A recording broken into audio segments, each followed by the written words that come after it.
यह आदमी सोच भी कैसे सकता था कि वो साधारण F4 प्रिंटिंग पेपर से AK-47 सबमशीन की गोलियों को रोक पाएगा। एक गोली का वजन लगभग 8 ग्राम होता है और जब वह बंदूक से निकलती है तो उसकी रफ्तार होती है लगभग 780 मीटर प्रति सेकंड। इस भयानक रफ्तार और ऊर्जा को रोकने के लिए प्रिंटिंग पेपर की मोटाई बेहद ज्यादा होनी चाहिए। गोलियों की गतिज ऊर्जा और F4 पेपर के घनत्व के आधार पर यह गणना की गई कि कितनी मोटाई का कागज ऐसी गोली को रोक सकता है। गणना के अनुसार कागज की मोटाई करीब 20 सेंटीमीटर होनी चाहिए, यानी अगर A4 कागज की इतनी मोटी परत बना ली जाए तो सिद्धांत रूप से वह AK-47 की गोली को रोक सकती है। जैसा सोचा वैसा किया। जिमी और उसके साथियों ने तुरंत घर का कोना कोना छान मारा और जितना भी A4 कागज मिला उससे कई 20 सेंटीमीटर मोटे पेपर शील्ड तैयार कर। लेकिन बाहर जो सैनिक उनकी रक्षा कर रहे थे उन पर भारी गोलीबारी हो रही। वे ज्यादा से ज्यादा 3 मिनट तक और टिक सकते थे। जिमी को सैनिकों की जान की चिंता सताने लगी। उसने तुरंत फैसला किया, सबको अपनी बुलेट प्रूफ जैकेट्स उतारने को कहा। फिर उन जैकेट्स को स्टील के दरवाजों पर टेप से कसकर चिपका दिया गया, जिससे एक और मजबूत दीवार बन गई। अब जिमी और उसके साथी उन कागजी ढालों और मानव ढाल जैसी बन चुकी दरवाजों के पीछे छिपे गोलियों की बौछार के बीच बाहर निकले और सैनिकों को वापस घर के अंदर खींच लाए। लेकिन अब जब सैनिकों की ओर से कवर फायरिंग नहीं हो रही थी तो दुश्मन और भी भयानक हमला करने लगे। मगर यही तो जिमी की योजना का हिस्सा था। अब उसका अगला कदम था दुश्मनों को अंदर तक आने देना और फिर उन्हें एक जाल में फंसाना। उसका गुप्त हथियार था 1 टन वजन वाली लोहे की छड़। उस पर जिमी ने डिश वॉशिंग लिक्विड लगाया, जिससे उसका घर्षण कम हो जाए और उसे आसानी से दूसरी मंजिल के दरवाजे तक लाया जा सके। इसके बाद जिमी ने चीनी, कुछ और रसायन मिलाकर एक विशेष पेस्ट बनाया,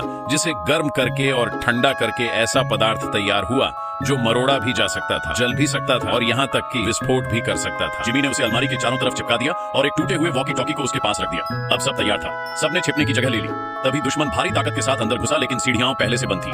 नीचे से आती आहट सुनकर जिमी जैसे ही वॉकी टॉकी से विस्फोट करने वाला था, तभी एक साथी ने उसे एक गोली थमा दी। जिमी की आंखें चमक उठी। उसने तुरंत गोली का सिरा निकालकर उसमें से बारूद निकाला और उसे फूस की तरह इस्तेमाल किया। एक चिंगारी के साथ वो फूस जल उठा और फिर धड़ाम, एक जोरदार धमाके से फर्श में बड़ा सा गड्ढा बन गया। भारी लोहे की अलमारी और तमाम सामान नीचे गिर पड़ा और एक ही झटके में नीचे के दरवाजे को पूरी तरह बंद कर दिया। दुश्मन वहीं फंस गया।